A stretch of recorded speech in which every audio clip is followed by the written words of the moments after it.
Ramai ibu-ibu di luar sana yang selalu buntu. Setiap kali hamil berat naik mendadak sedangkan tak makan banyak pun. Ada juga ibu-ibu yang masalah berat terlalu rendah. Dah makan macam-macam still lagi berat tak nak naik. Jadi apa yang perlu dibuat? Diet semasa hamil boleh ke? Yang pertama anda perlu faham, diet itu adalah bukan untuk orang yang nak kurus sahaja, tapi diet itu adalah pola pemakanan yang sekata ataupun yang seimbang untuk memastikan badan kita dapat nutrisi yang cukup untuk menampung fungsi dalam badan. Assalamualaikum, bertemu lagi kita dalam Flourish Vitamin YouTube channel. Sebelum tu, jika anda belum lagi subscribe YouTube channel ini, jemput subscribe supaya anda tidak terlepas info, tips dan petua penting dan menarik tentang kesihatan dan kecantikan yang akan Niza kongsikan melalui channel YouTube ini. Dalam video kali ini, Niza akan share diet semasa hamil. Ya atau tidak? Boleh ke tidak? Tak ada masa lain dalam hidup di mana kepentingan nutrisi sama penting sebelum, semasa dan selepas kehamilan. Ini kerana semasa proses kehamilan, pengambilan nutrisi yang lengkap sangat penting untuk keperluan ibu dan pembesaran bayi. Walaupun anda makan untuk 2 orang, ini tidak bermakna anda boleh makan ikut selera sesuka hati. Apatah lagi makanan yang tidak berkhasiat. Diet semasa hamil, ya atau tidak?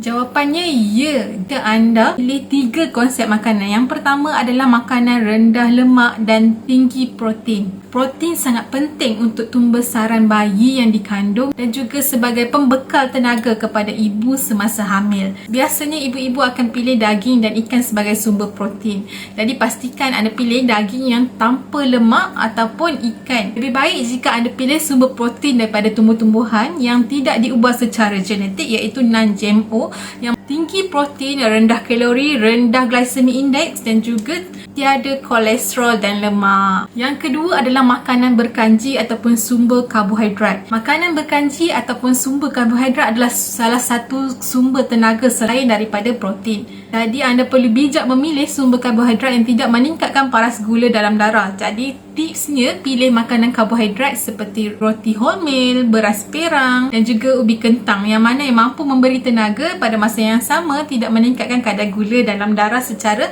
mendadak. Ia juga boleh membekalkan tenaga dalam tempoh yang lama kerana rendah glycemic index, di samping ia sangat tinggi serat ataupun fiber yang menjadikan anda kekal lawas. Yang ketiga adalah buah-buahan dan sayur-sayuran. Pastikan ambil buah-buahan dan sayur-sayuran yang cukup dalam diet ataupun pemakanan anda setiap hari untuk memastikan anda dapat setiap nutrisi yang terdapat dalam buah-buahan dan sayur-sayuran untuk kepentingan kesihatan anda dan bayi yang dikandung. Bagi sesetengah orang, makan sayur-sayuran dan buah-buahan ni terlalu sihat. Like makan salad, macam tu sekali. Sedangkan buah-buahan dan sayur-sayuran ni jika diamalkan dengan cara yang betul, ianya sebuah rutin yang sangat enjoy. Caranya, anda hanya perlu variasikan pelbagaikan jenis sayur-sayuran dan buah-buahan dalam diet seharian.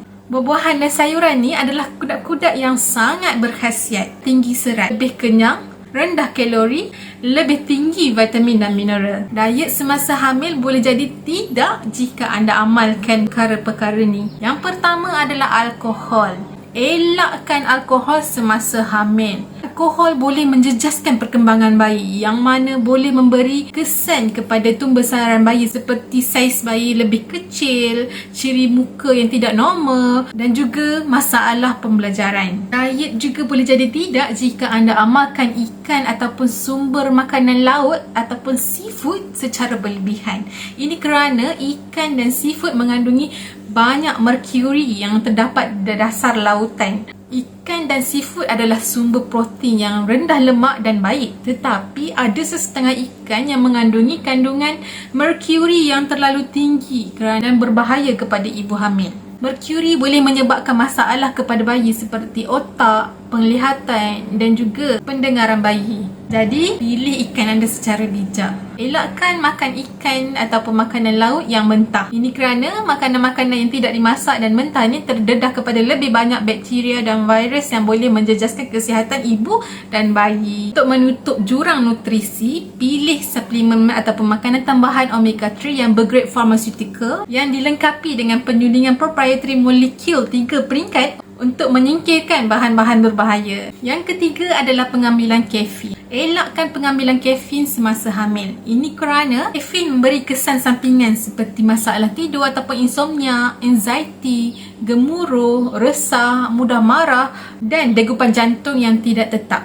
Terlalu banyak kafein boleh memberi komplikasi seperti bayi pramatang ataupun premature, bayi bersaiz lebih kecil ataupun kecacatan semasa kelahiran. Yang keempat adalah elakkan makanan bergula dan berlemak. Semasa kehamilan anda mungkin teringin ataupun mengidam makanan yang manis, yang berlemak. Jadi berhati-hati kerana ia boleh menyebabkan risiko JDM semasa kehamilan dan ianya menyebabkan pertambahan berat yang tidak perlu. Jadi semasa fasa kehamilan inilah waktu yang tepat untuk anda hadkan makanan yang bergula, yang berlemak dan kurangkan makan makanan bergoreng seperti donat, kek, coklat, aiskrim dan sebagainya. Kesimpulannya, diet semasa hamil boleh jadi ya jika anda bijak mengurus pemakanan seharian anda, dan ia boleh jadi tidak jika pemakanan anda adalah makanan yang tidak berkhasiat dan tidak seimbang yang memberi efek dan kesan kepada kesihatan ibu dan juga bayi.